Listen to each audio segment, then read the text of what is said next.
ଯେତେବେଳେ ଆମେ ଦକ୍ଷିଣ ଭାରତର କଥା ଆଲୋଚନା କରୁ ସେତେବେଳେ ଆମ ପାଖରେ ସାଧାରଣତଃ ଭାରତ ମାନଚିତ୍ରରେ ଏତିକି ଅଂଶ, ଯଦିଓ ବିନ୍ଧ୍ୟ ପର୍ବତମାଳାର ଦକ୍ଷିଣ ଭାଗଟାକୁ ଦାକ୍ଷିଣାତ୍ୟ କୁହନ୍ତି, କିନ୍ତୁ ଇଏ ହେଲା ବିନ୍ଧ୍ୟ ପର୍ବତମାଳା। କିନ୍ତୁ ଆମେ ଆକୁ ବିଭାଗ କରିଦେଲେ ଇଏ ହେଲା ପଶ୍ଚିମ ଭାରତ, ଏଟା ହେଲା ପୂର୍ବ ଭାରତ ଏବଂ ଇଏ ହେଉଛି ଦକ୍ଷିଣ ଭାରତ। এই দক্ষিণ ভারত কথা আলোচনা কলা বেলে বর্তমান পরিপ্রেক্ষী আমি চারোটি राज्य को आलोचना परिसरभुक्त कर गोटे हूँ आंध्र प्रदेश, गोटे तमिलनाडु, गोटे कर्णाटक एवं गोटे केरल। यही चारोटी राज्य कथा आलोचना कला बेले आम जब प्राचीन नाम कथा आम मन पकाऊ से आसब कौन ना चेर, चोल, पांड्य, जहाँ को आम अशोक शिलालेख देखू चेर, चोल, पांड्य, केरल पुत्र एवं क्षत्रिय पुत्र। ये क्षत्रिय पुत्र सातवाहन आम देखु पश्चिम भारत जहाँ को आम कहूँ महाराष्ट्र अंचल एवं केरल पुत्र कहले बर्तमान आम जो केरल कथा कहूँ क्षत्रिय पुत्र, केरल पुत्र, चोल एवं पांड्य ये सब अंचल हूँ चेर, चोल, पांड्य हूँ यही अंचल आम आलोचना करते जे जितेबले सातवाहन राज्य जिते सातवाहन राज्य विभाजन घटू दक्षिण भारत में पूर्व कहूँ जिते नगर सभ्यता उत्तर भारत आरंभ हो ब्रोंज सभ्यता, ताम्र सभ्यता एवं पूर्व भारत आरंभ हो लौह सभ्यता।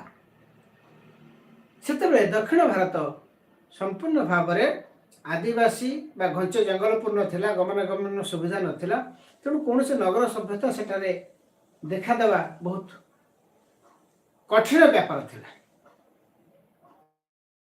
आम चाहिए भी सेठू नगर सभ्यता किसी पाइपर ना, किंतु जितेबाला पूर्व भारत में नगर सभ्यतार अभ्युत्थान घटिला एवं ख्रीष्टपूर्व 6ठ शताब्दी बेलू आम देखुचु जे कलिंगर नौवाणिज्य सिंहल को स्पर्श करता, सिंहल संपूर्ण भाव में कलिंगर नौवाणिज्य अधिकृत हो सारी से आम आशा करवा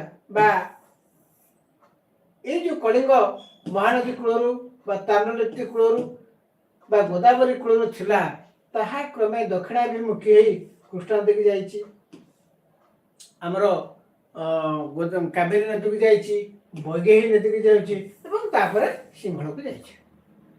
तेणु नदी कूले कूले जो नौवाणिज्य व्यवस्था जाइए नौवाणिज्य व्यवस्था ही सिंहल साम्राज्य प्रतिष्ठा करिबारे सहायक होता।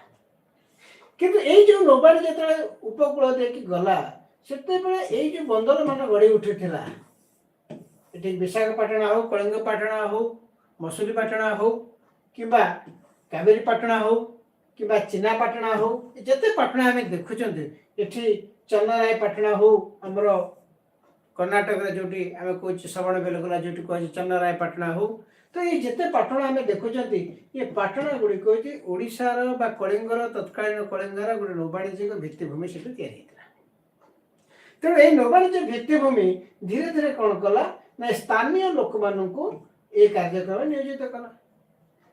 स्थानीय आदिवासी मानक जितेबाला कर्म नियोजित कला सेठारे गढ़ी उठला नगर सभ्यता। मुझे जे नगर सभ्यता ही महाजनपद सृष्टिर मौलिक कारण एवं जितेबाला नगर सभ्यता सहित जोड़ी होगला सुरक्षा जिते प्रचुर संपत्ति उत्पादन है सुरक्षार आवश्यकता पड़ा से कौन हो आम देखुचु जे नगर सभ्यता आउ महाजनपद भितर सीमित ना, बर्तमान साम्राज्य गोटे भित्तिभूमि तैयारी होछि। तेणु आम अशोक शासन काल आम चेर, चोल सत्यपुत्र पांड्य केरलपुत्र आम जहाँ देखुचु एम कहीं से समृद्ध राजवंश नी बर आम कहीपर से आदिवासी संप्रदाय थे से आदिवासी संप्रदाय भितर आम पांड्य राजकन्या को विवाह करते ख्रीष्टपूर्व 6ठ शताब्दी विजय जी सिंहल राजकुमार विताड़ित हो सिंहल राज्य प्रतिष्ठा करते तेणु ये कोटे कोटे आम देखुं जे अशोक समय पर्यंत अशोक आम दक्षिण भारत विकास लाभ घटी अर्थनैतिक सामाजिक सांस्कृतिक विकास घटी ये विकास नेतृत्व किए नहीं पुणी आम से प्रश्न को आसवा जिते अशोक विभिन्न नदी कूल से तैयारी कले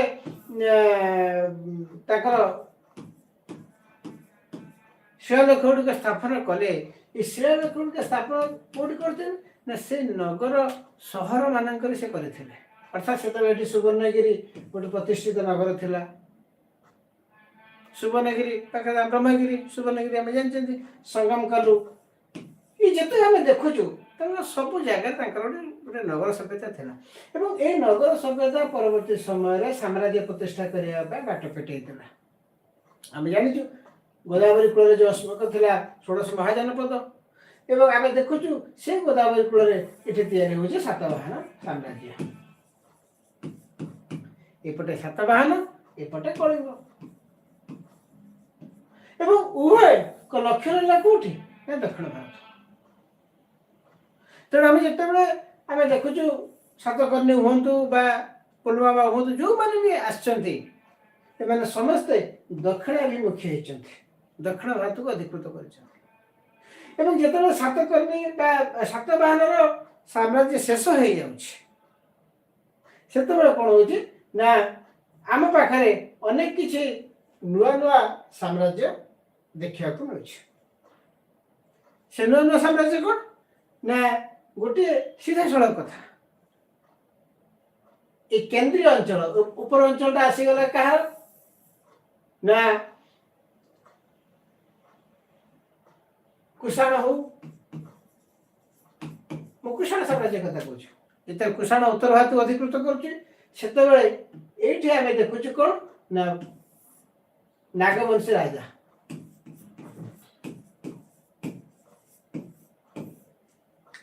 ये नागवंशी राजा दिवार व्यक्त हो गले गोटे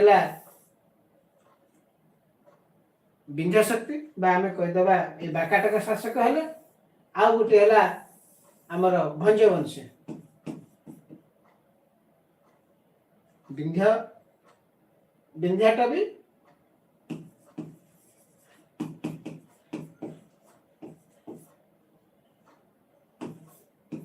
विंध्याटवी राजा हेले शत्रुभंज ये जो दुई जन के भीतर भल पारस्परिक संपर्क थिला जाओ शत्रुभंज नेतृत्व नहीं आम देखले कौन ना ये कुषाण साम्राज्य को विध्वंस करदे 100 थर शेष राजा विश्वस्पाणी को सी परास्त कलापर शेष विश्वस्पाणी गंगा को झांस कर आत्महत्या कला तो एभली स्थिति आम कौन देखुं ना सातवाहन पर मध्य भारत में जहाँ दक्षिण पद संप्रसारित करता गोटे शक्तिशाली साम्राज्य तैयारी है तो नागवंश गोटे है विंध्य शक्ति आ गोटे है विंध्या टवी ये विंध्य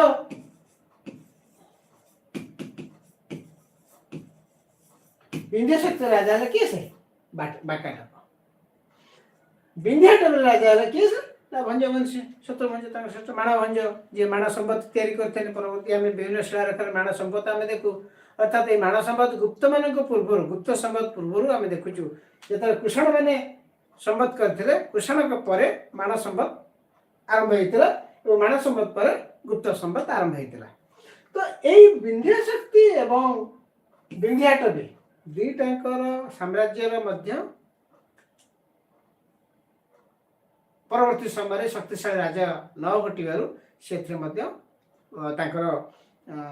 सामर्थ्य क्षय घटला राज्य भूखंड गुड़िक विभाजित है से जो सामंत राजा थे से निजक स्वाधीन घोषणा कर तेणु ये विंध्याचल भितर आम कौन देखुं ना से ओडिशा रे ये जगह आम देखुचु जे नल ये जो अंचल आम देखुचु नल मैंने शासन करे बाकाटाकू आसीगला कौन ना कुंतक त्रिकुंतक बोली कहुच्छे कुंतक राज्य आसला कदम्ब आसला तापर आ गए सब बड़ गुरुत्वपूर्ण ये आसूचे गंगवंशी उत्थान ये जो गंगवंशी कहुच्छे गोटे एटे जमी आम देखुले नागवंशी जमी दी भाग व्यक्त है गोटे विंध्य शक्ति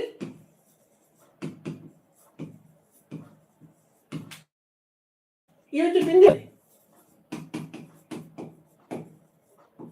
ठीक से भाई गंगवंशी दी भाग व्यक्त है गोटे पश्चिम गंग आ गोटे पूर्व गंग ये गंगवंशी उत्थान कौट आसूची ना ये गंगवंशी उत्थान आसूची ये जो आसे आम जो देखुले कौन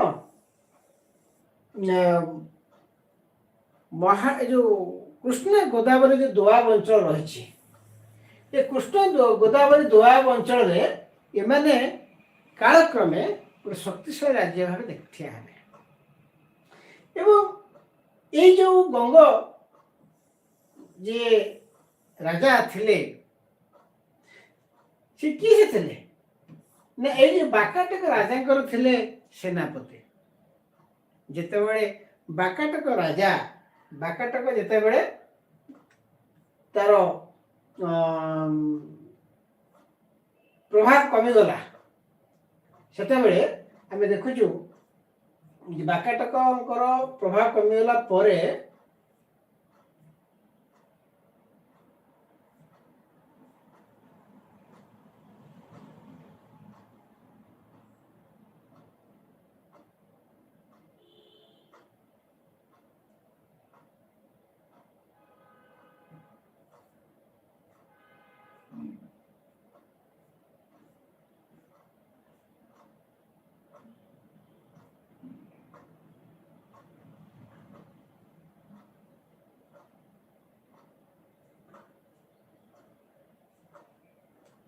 आम देखुचु जे बाकाटक मान जो प्रभाव कमिगला से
आम देखुचु जिते गंगवंश आरंभ हो कौन ना बाकाटकर जे थिले शासक ताकर सेनापति जो मित बर्मन ये मित बर्मन कौन है ना आम जिजिंग तंबापटा सनंदर जोटा आम जानूँ मित बर्मन निजक स्वाधीन घोषणा कले बाकाट गोटे विच्छिन्न होकर जे पुत्र इंद्र बर्मन सी कौन कले ना विष्णुकुंडिन राजा इंद्र भट्टार को परास्त करके गोटे स्वतंत्र राज्य तैयारी कले एवं सी हूँ गंगवंशी प्रथम राजा ए मित्र बर्मन जे सेनापति थिले बाकाटक राजांकर से दंतपुर शासक मध्य थिले से दंतपुर को स्वाधीन भाव में घोषणा करके प्रथम गंगाब्द प्रचलन आरंभ कले। जो गंगाब्द परवर्ती समय आम देखु गंगवंशी मानकर शासन चतुर्दश शताब्दी पर्यंत ताहा चली। तो यही जो तापर आसीगला गंगवंशी पर सूर्यवंशी मैंने जिते आसिले से अंक गणना आरंभ हो गला, गंगाब्द बंद हो गला। तो आम देखुचु जे मित्रवर्मन प्रथमे गंगवंशी स्थापन कले। परवर्ती समय आम देखुचु जे गंगवंशी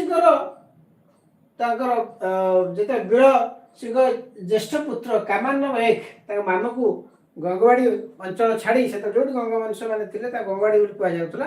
अनेक कहती जे गंगवाड़ीटा हूँ कर्णाटक में, किंतु कर्णाटक गंगवाड़ी नुह कहीं ना जिते वंश विभाजन है से लिखा जो शिलालेख मान लिखा जे गोटे चारि भाई सहित ये जो कामान्नव प्रथम से पूर्व दिग को आसी महेंद्र पर्वत रे गोकुलकेश्वर पूजा कले। अर्थात जो पूर्व दिगरे महेंद्र पर्वत थिला ताने पश्चिम दिगरे गंगवाड़ी थी। तेणु बर्तमान जो गंगवाड़ी कह कर्णाटक कर्णाटक गंगवाड़ी ये नुहे कहीं दक्षिण में महेंद्र पर्वत दक्षिण अच्छी गंगवाड़ी। और सब कथा हो गंगवाड़ी कोलाहलपुर कथा जो कह कोलाहलपुर कौटी ना महाराष्ट्र था गंगवाड़ी बा गंगपुर तार ये कोलाहलपुर बा कल्याणपुर बर्तमान कह। तेणु आपको आम कहीपर गंगवाड़ी कहले महाराष्ट्र जो जगार गोदावरी नदी कूल जो जगार सातवाहन मानकर उत्थान घटी जो प्रतिष्ठान बोली कहुचे पेठान बोली बर्तमान जो स्थान अच्छी ताठू अल्प दूर। तो से आम देखुचु गंगवाड़ी आविष्कार अच्छे से मैंने गंगवंश स्थापन अच्छे। यही गंग मैंने परवर्ती समय माठर शैलभव और भूमकर एम सामंत राजा थे। एवं परे सोमवंशी को परास्त कर कलिंग उत्कल उडुर अधिकार कले, जार नाम देते त्रिकलिंग बा सकल उत्कल। ये जो गंगवंश विभाजन घटला मुझे कथा कहली गोटे मामू शासन देखिए जो पलि आसिले गंगवाड़ी जो चारि भाई पलि आसिले कृष्ण गोदावरी जो दोआब अंचल को अधिकृत कले तार अधा से माने भाग करदे। गोटे अधा को कहगला कर्णाटक अंचल जो कथा कहगला तुमर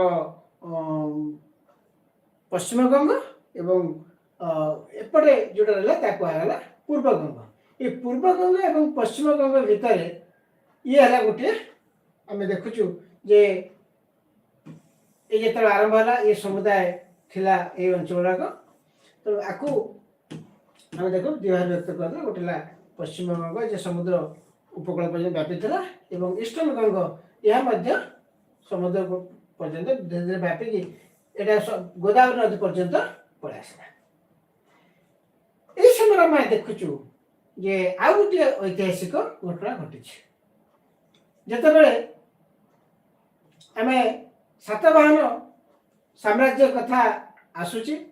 सातवाहन परे स्थान नहीं इक्ष्वाकु वंश जार विंध्य शक्ति स्थापक थे गोत्र विष्णुवर्धन जे परवर्ती समय आम बाकाटक वंश बोली कहगला इक्ष्वाकु वंश एवं एपटे गंग वंश। ये दुईटी शासन परे आउ गोटे शासन व्यवस्था देखिले सेटा किए से ना वशिष्ठ पुत्र एवं माठर पुत्र।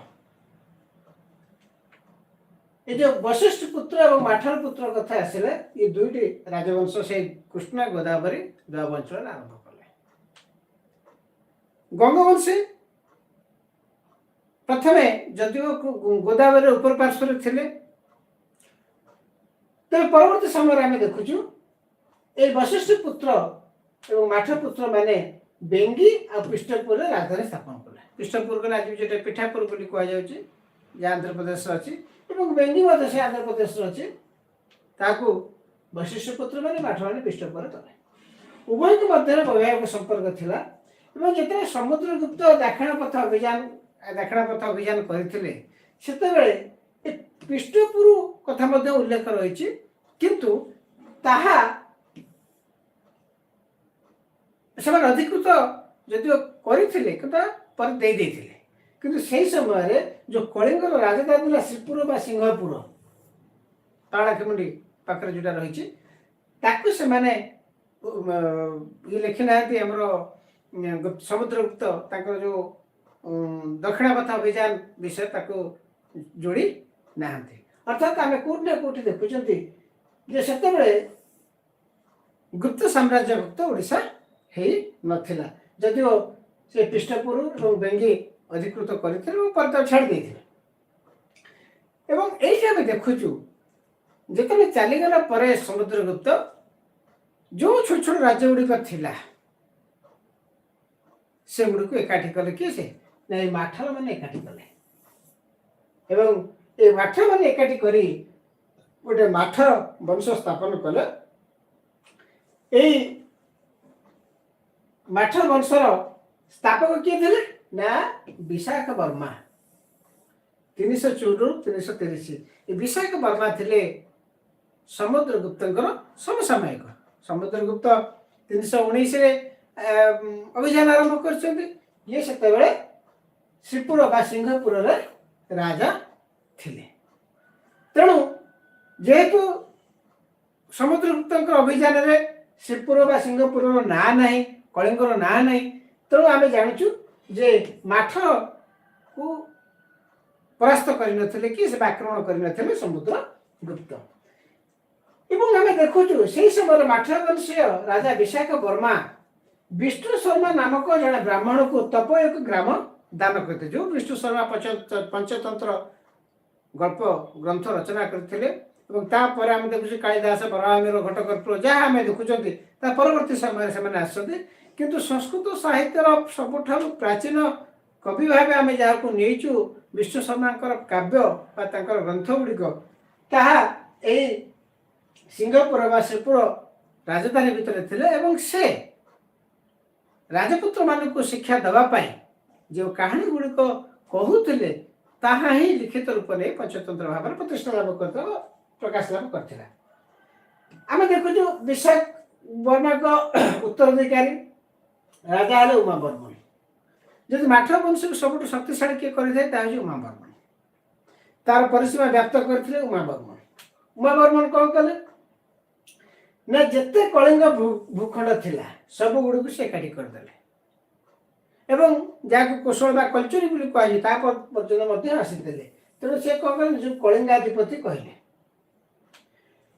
ଆମେ ଦେଖୁଛୁ ଯେଉଁ ଦକ୍ଷିଣ ପଥ ଅଭିଯାନ ବେଳେ ସମୁଦ୍ରଗୁପ୍ତ ଯେଉଁ ପୃଷ୍ଠପୁର ବା ରାଜା ମହେନ୍ଦ୍ରକୁ ଅଧିକୃତ କରିବା କଥା କହିଛନ୍ତି, ସେ ପୃଷ୍ଠପୁରକୁ ମଧ୍ୟ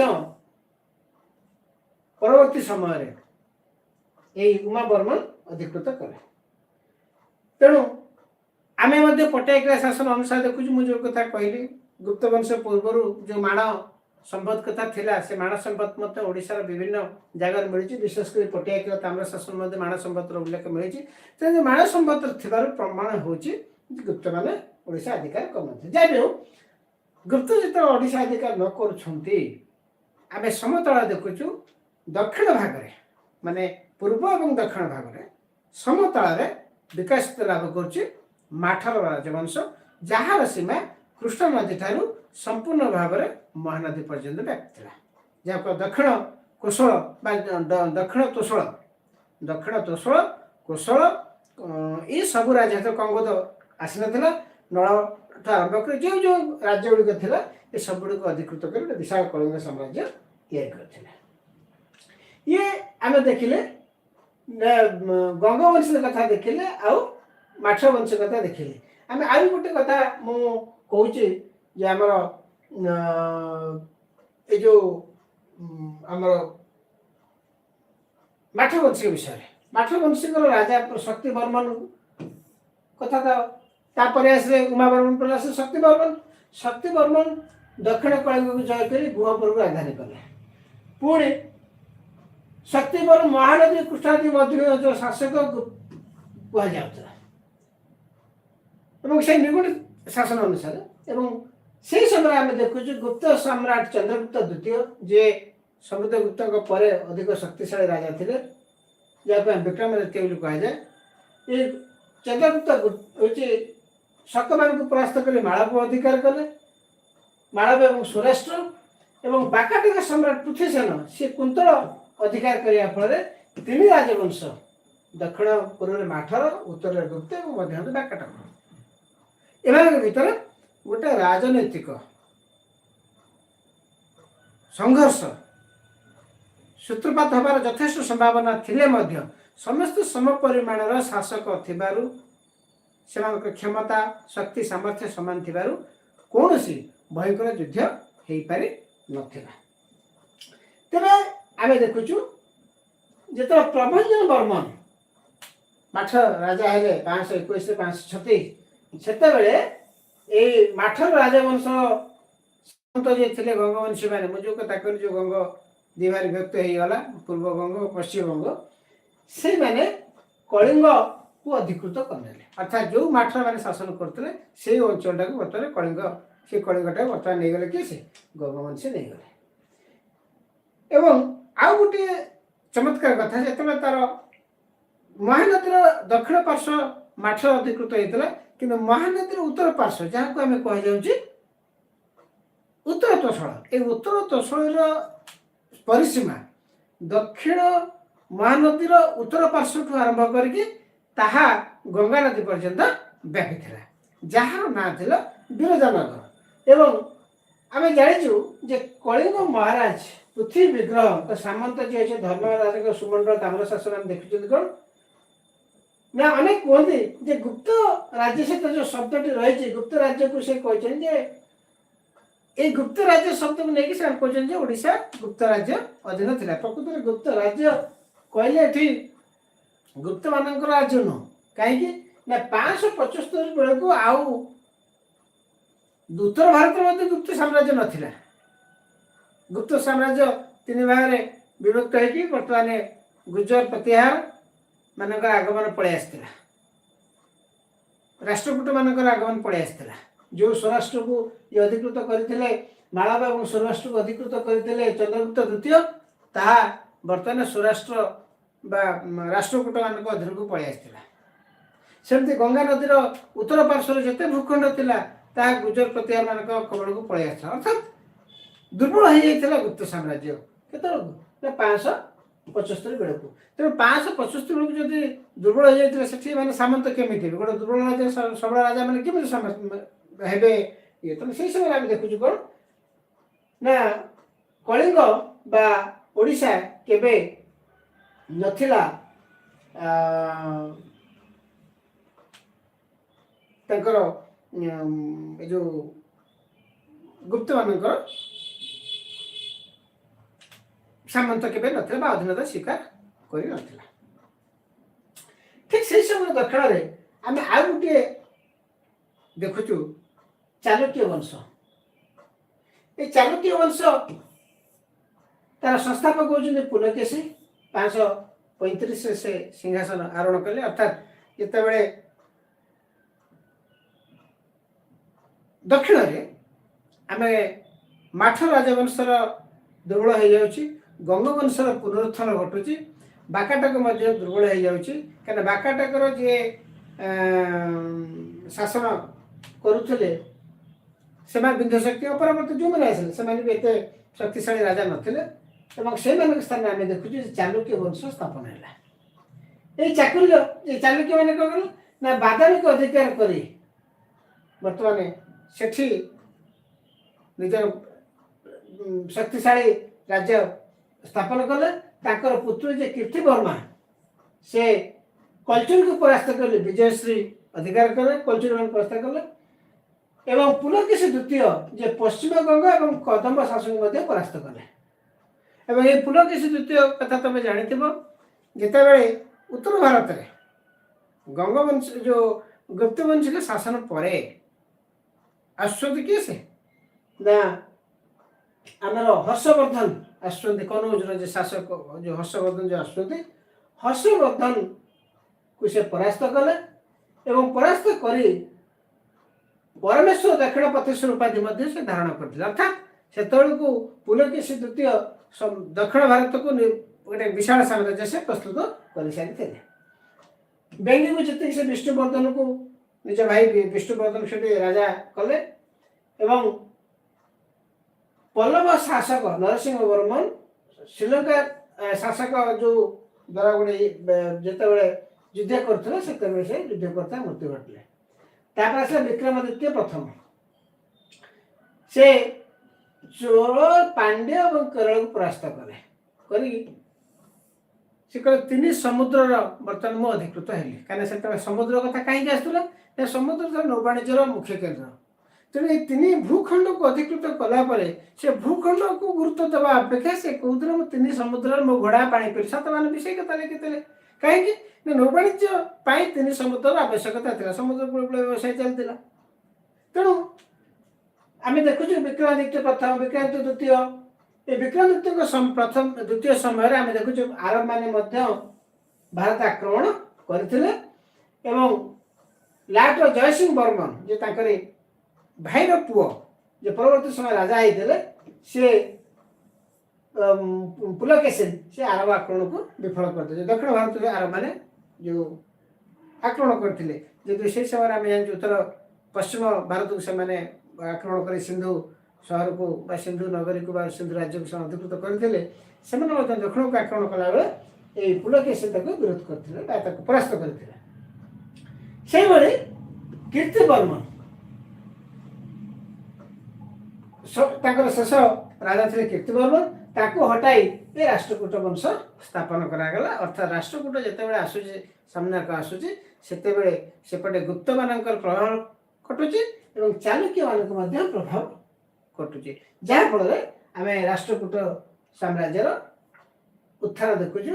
ଏବଂ ରାଷ୍ଟ୍ରକୂଟ ଏଇ ଆମର ଏଇ ଅଞ୍ଚଳର ରାଷ୍ଟ୍ରକୂଟ ଥିଲା। ରାଷ୍ଟ୍ରକୂଟ ବାକାଟକ ପରେ ଆସିଛି।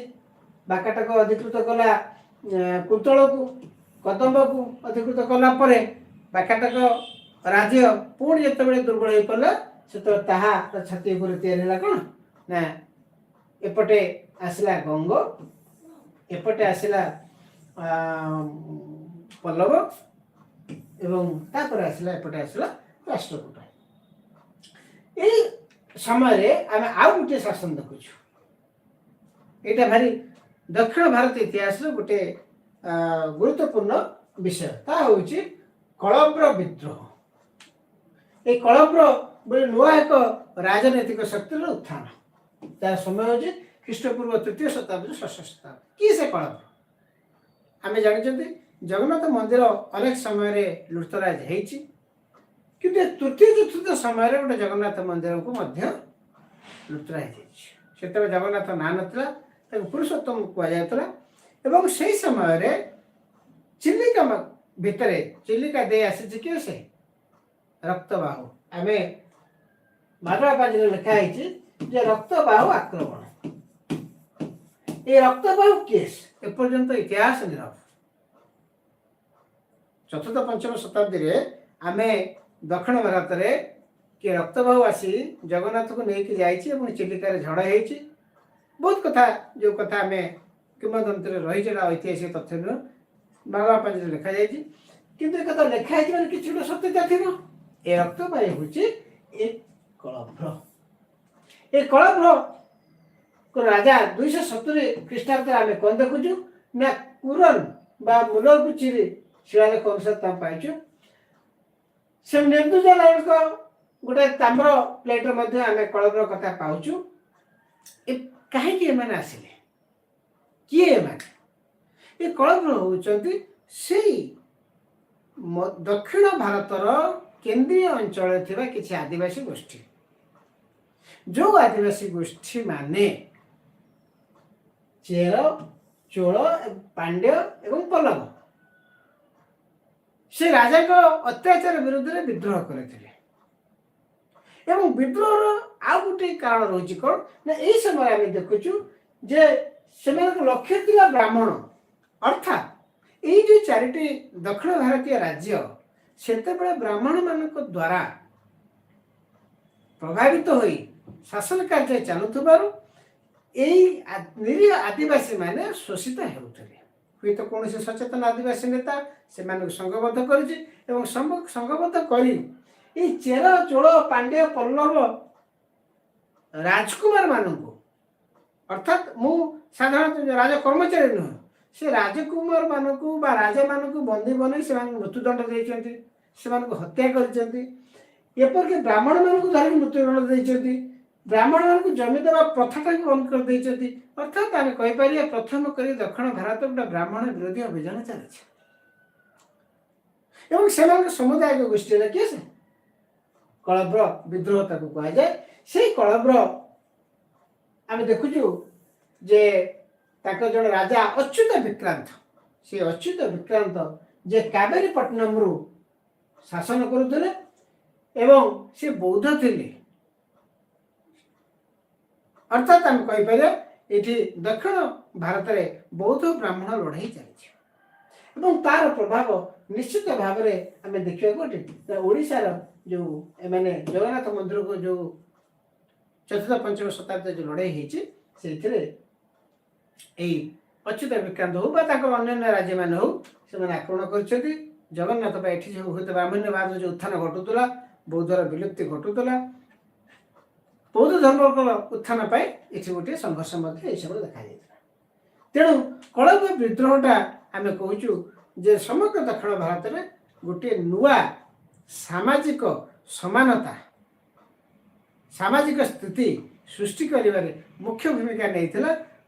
କାହିଁକି ନା ମୁଁ ପୁଣି ଆଉ ଥରେ ସେଇ କଥା କହୁଛି ଯେ ଦକ୍ଷିଣ ଭାରତରେ ଯେଉଁ ନୌବାଣିଜ୍ୟ ପରମ୍ପରାଟି ଧୀରେ ଧୀରେ ବିକାଶ ଲାଭ କରୁଥିଲା, ସେ ନୌବାଣିଜ୍ୟ ପରମ୍ପରାଟି ବିକାଶ ଲାଭ କରିବା ପଛରେ ଦୁଇଟି ବଡ଼ କାରଣ ଥିଲା। ତା ହେଉଛି ନୌବାଣିଜ୍ୟ, ନଗରୀକରଣ, କୃଷି ଉତ୍ପାଦନ ଏବଂ ଏଥିରେ ସ୍ଥାନୀୟ ଆଦିବାସୀ ମାନେ ବେଶୀ ସମ୍ପୃକ୍ତ ଥିଲେ। କିନ୍ତୁ ଯେତେବେଳେ ନଗର ରାଜ୍ୟ ଉତ୍ଥାନ ହେଲା, ସୁରକ୍ଷା ପାଇଁ ସାମ୍ରାଜ୍ୟବାଦର ପ୍ରତିଷ୍ଠା ହେଲା ଏବଂ ଯେଉଁମାନେ ଆମେ କହିପାରିବା ଉପର ଆଡ଼ୁ ଉତ୍ତର ଭାରତ ହେଇପାରେ, ପୂର୍ବ ଭାରତ ହେଇପାରେ ବା ପଶ୍ଚିମ ଭାରତ ହେଇପାରେ, ଯେଉଁ ଶାସକମାନଙ୍କର ପ୍ରତିନିଧି ଭାବରେ ଯେଉଁ ଶିକ୍ଷିତ ଗୋଷ୍ଠୀମାନେ ଦକ୍ଷିଣ ଭାରତକୁ ଆସିଲେ ସେମାନଙ୍କ ଦ୍ୱାରା ଏଇ ଆଦିବାସୀମାନଙ୍କର ଶୋଷଣ ମାତ୍ରା ବଢ଼ିଗଲା। ଯାହାଫଳରେ ଆମେ ଏ କଳବ୍ର ବିଦ୍ରୋହଟିକୁ ଦେଖିବାକୁ ପାଉଛୁ ଏବଂ 300 ବର୍ଷ ଧରି ଏବଂ ଏଇମାନଙ୍କ ବିଦ୍ରୋହ ପରେ ଯେଉଁ ସାମାଜିକ ପରିବର୍ତ୍ତନ ଆସିଛି ତାହା ହିଁ ସଙ୍ଗମ ସାହିତ୍ୟ ସୃଷ୍ଟିର ଗୋଟିଏ ମୂଳ ଆଧାର ପାଲଟିଗଲା। ଏବଂ ଏହି କଳବ୍ର ବିଦ୍ରୋହ ପରେ ଯେଉଁ ସାହିତ୍ୟିକ, ସାଂସ୍କୃତିକ, ସାମାଜିକ ପରିବର୍ତ୍ତନ ଘଟିଲା, ଲିପି, ଭାଷା ଏସବୁ ଗୁଡ଼ିକରେ ଯେଉଁ ପରିବର୍ତ୍ତନ ଘଟିଲା ତାହା ହିଁ ଦକ୍ଷିଣ ଭାରତୀୟ ସାହିତ୍ୟ, ସଂସ୍କୃତି ଏବଂ ସାମାଜିକ ଭିତ୍ତିଭୂମିକୁ ସୁଦୃଢ଼ କରିଥିଲା। ମୁଁ ପଲ୍ଲବ କଥା କହୁଥିଲି, ପୁଣି ଆଉ ଥରେ ସେ ଦକ୍ଷିଣ ଭାରତୀୟ ରାଜତାନ୍ତ୍ରିକ ଇତିହାସ ଭିତରେ ଆଉ ଜଣଙ୍କ ନାଁ କଥା ଆସିଲା, ସେ ହେଉଛି ପଲ୍ଲବ।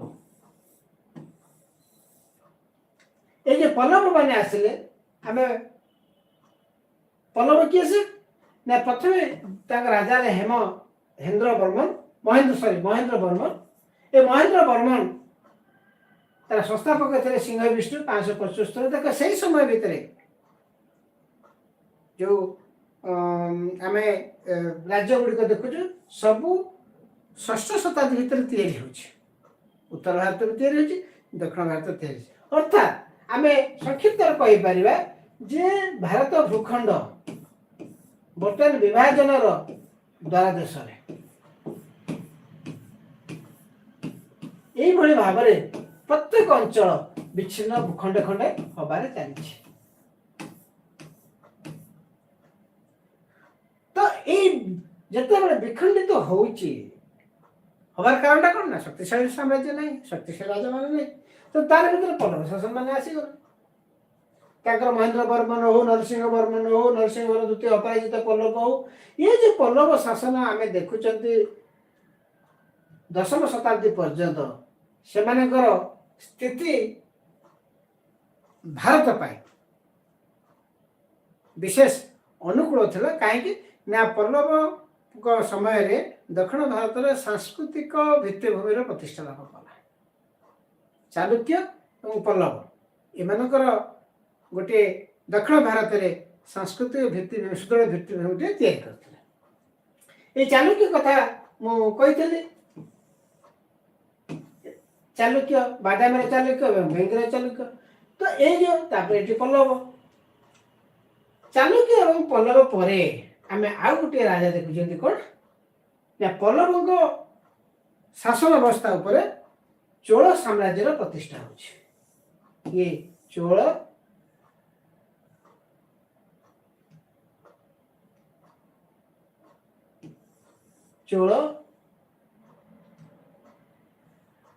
चेर आउ पांड्य चेर चोल पांड्य जेतबे शासन व्यवस्था आड़को आसुची या भितर आम प्रथम देखुचु जे पल्लवर जे विजयालय परांतक प्रथम परांतक द्वितीय ये सब गुड़िक चोल साम्राज्य प्रतिष्ठा क्षेत्र में गोटे प्रमुख भूमिका नहीं। सब बड़ कथा हूँ विजयालय जे पल्लव राजांकर सामंत थे से विजयालय प्रथम करी आदिवासी नेता मूत्र रेरंग परास्त कर नरकेशी और परमकेशी उपाधि पाइला। अर्थात आम देखुचु से आदिवासी मानकर उत्थान करता के नवम शताब्दी 850 मुझे से 850 रे पूर्व ओडिशा रे पूर्व भारत में गोटे बड़ सामाजिक परिवर्तन घटी। कहीं ना भौमुकर राणी 846 बेलू त्रिभुवन महादेवी सेतेबेले ओडिशार शासक होइचंती एवं ता ना थिला विरजनगर ताकर साम्राज्य थिला बेंगी जो बेंगी कथा तमे मु देखौतिली एई बेंगी कृष्णा नदी कूल रे अछि। ए बेंगी ठारो गौड़ पर्यंत चिंता कर केते बड़ साम्राज्य जन महिला शासन करथि। एवं से समय आम देखुचु ये पल्लवर सामंत थिबा चोल वंश आरंभ होछि। ये गोटे राजनीतिक घड़ी संधि मुहूर्त थिला। गोटा पटे नारी शासिका जो समग्र दक्षिण पूर्व एवं उत्तर पूर्व को अधिकृत करथिबा समय दक्षिण भागट गोटे चोल साम्राज्य प्रतिष्ठा होछि। चोल इतिहास कथा तमे जानिच पढ़ीच एटा बेसी बहुत चर्चा हो ओडिसा इतिहास जते चर्चा होई नै। दक्षिण रे चोल पूर्व रे पाल बंगलार पाल पश्चिम रे राष्ट्रकूट एवं उत्तर रे गुजर प्रतिहार कथा जते आलोचना हुए ओडिशा बा कलिंग बा विरजनगर राजा कथा से आलोचना हुए नै। आम जानिछथि गोटे कथा जे जते बेले उत्तम चोल को परे उत्तम चोल जत प्रथमे चोल मुद्रा प्रचलन कले एत प्रमाणित हुए जे सेत बेलू चोल गोटे शक्तिशाली साम्राज्य भाव में प्रतिष्ठा लाभ कर। तेणु सी जिते 923 शासन लेकिन 985 पर्यंत शासन कले से तांकर मुद्रा चोल मुद्रा से प्रचलन कले से पुत्र जी आसुची राजराज प्रथम से आरंभ कले विजय अभियान विभिन्न प्रकार से जीति।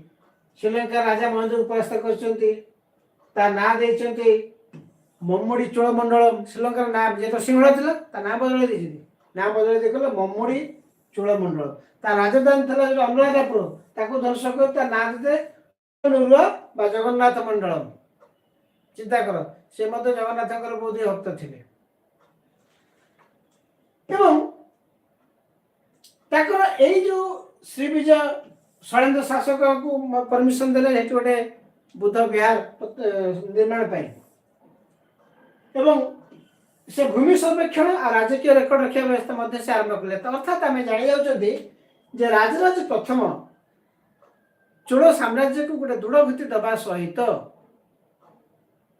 विशाल साम्राज्य गठन सफल होते से बृहदेश्वर मंदिर तांजावुर से तैयारी करथिले, जहाँ भारत सबटा बृहत मंदिर एवं ताठारु 2 फुट अधिक उच्च होची जगन्नाथ मंदिर।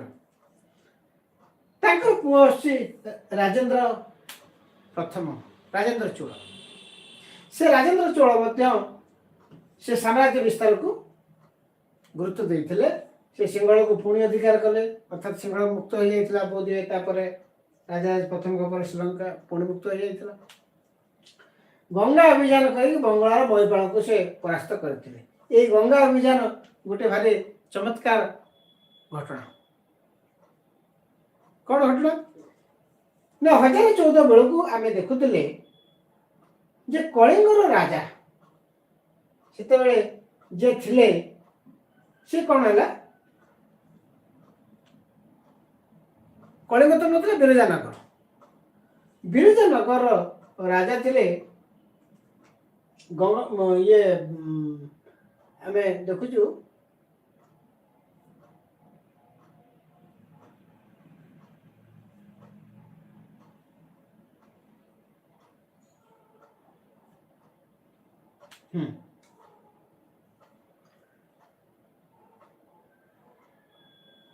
अभिमन्यु को पुत्र सोमवंशी राजा थे अभिमन्यु। अभिमन्यु को पुत्र चंडीहर सेतेबेले ताकर जे सामंत थे इंद्ररथ सी कौन कले कलिंग राज्य को अधिकृत करने, बिरजानगर से अधिकृत करने।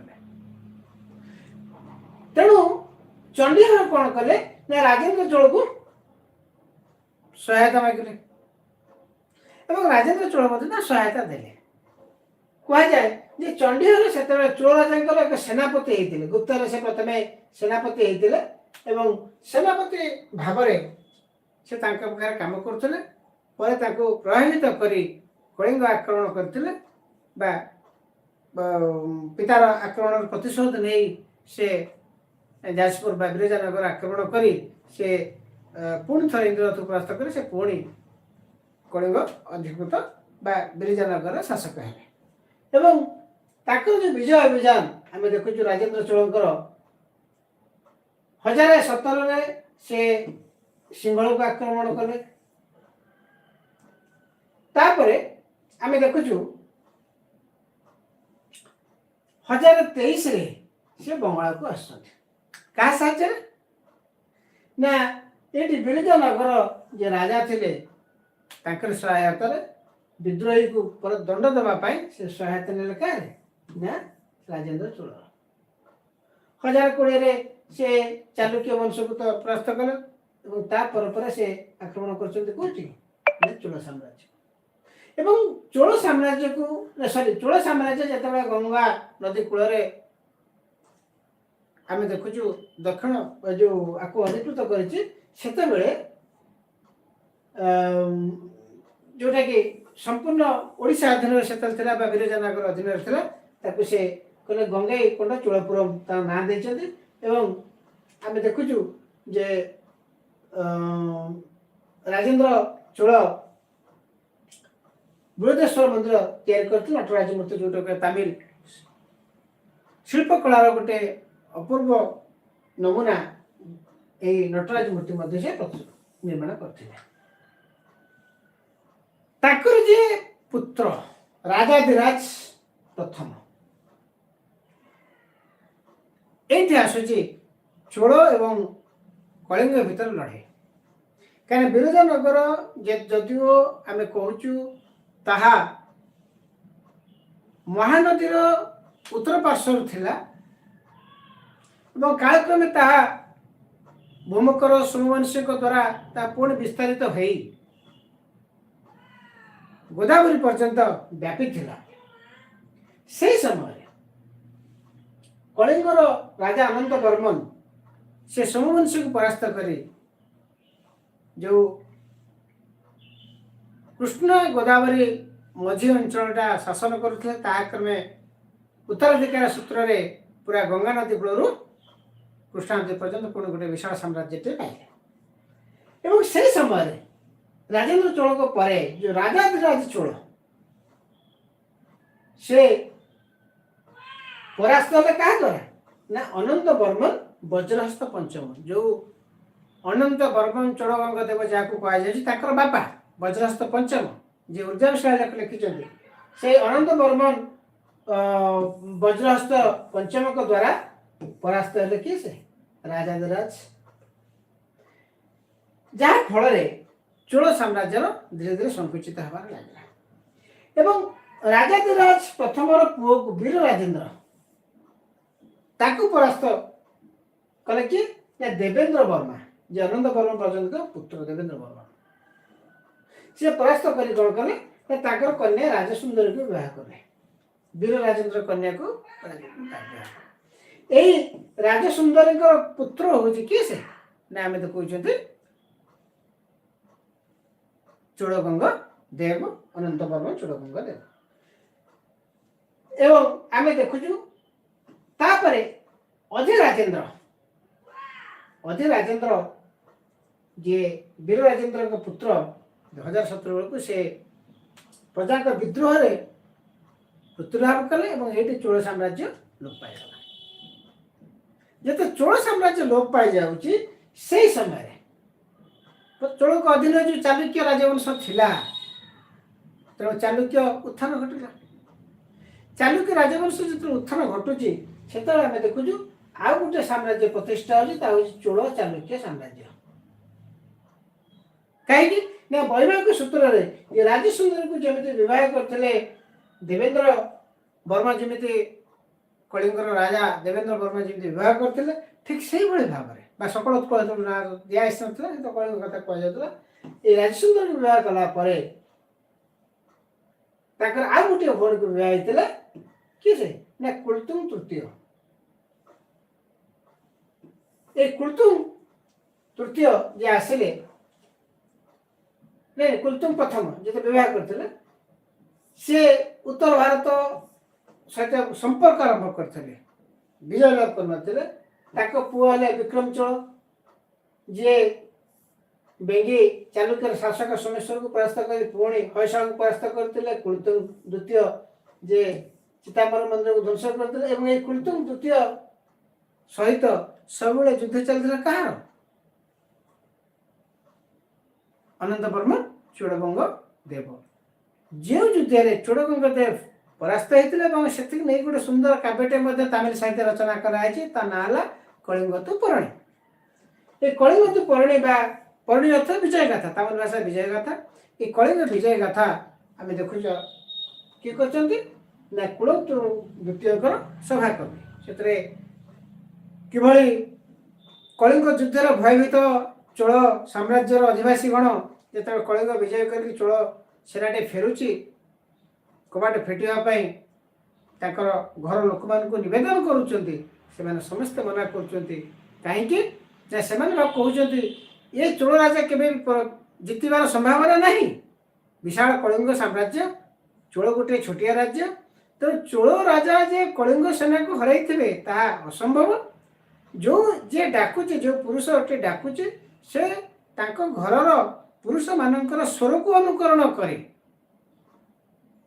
ये कलिंग सेना में डाकुचे से द्वारा फिटी ना बहुत कहते ना आम ये विभिन्न प्रकार परिचय देला लास्ट को फिटे कलिंग युद्ध कथा उल्लेख रही तेणु यही कुलतुंग तृतीय पर राजराजा द्वितीय राजाधिराज द्वितीय और कुलतुंग तृतीय पर आम देखुचु ये समस्ते धीरे धीरे कलिंग शासन अंतर्भुक्त हो जाती तेणु चेरा चोल राज्यर जो विशाल साम्राज्य से साम्राज्य आम जानते सूर्यवंशी आसिले सूर्यवंशी साम्राज्य संपूर्ण दक्षिण भारत को अधिक संपूर्ण दक्षिण भारत संपूर्ण उत्तर भारत संपूर्ण भारत वर्ष को अधिकृत कर पंचदश शताब्दी गोटे मात्र राजा हूँ कपिलेन्द्र देव एवं कपिलेन्द्र देव राज्य सीमा एपर्यंत निर्धारित जदिव आम करना कि प्रकृत में से मुसलमान माने जो छोट छोट राज्य प्रतिष्ठा करते ना शुणिले भयभीत होते तेणु अनेक समय आम देखू जे भारत राजतंत्र भारतीय शासकीय व्यवस्था जदि शेष स्वाधीन एवं सर्वबृहत राजा किए थे सूर्यवंशी किंतु यही समय आम आ गोटे मध्यम भारतीय इतिहास और संस्कृति विषय आलोचना पर्याय को जीवा जो आसूची मुसलमान मानकर भारतीय शासन विन्यास प्रथम करी आउ गोटे संस्कृति भारतीय उपमहाद्वीप प्रवेश कला कहीं आम जानते मध्य एशिया मध्य प्राच्य आरब बोली जो अंचल कह आरब जन्मलाभ कर पंचम षष्ठ शताब्दी जो समय आम देखुचे भारत विभिन्न छोट छोट राज्य गुड़िक विखंडित होची गुप्त साम्राज्य विलुप्त घटुची ठीक से समय भितर आम देखुचु मध्य एशिया गोटे मुसलमान साम्राज्य तैयारी मोहम्मद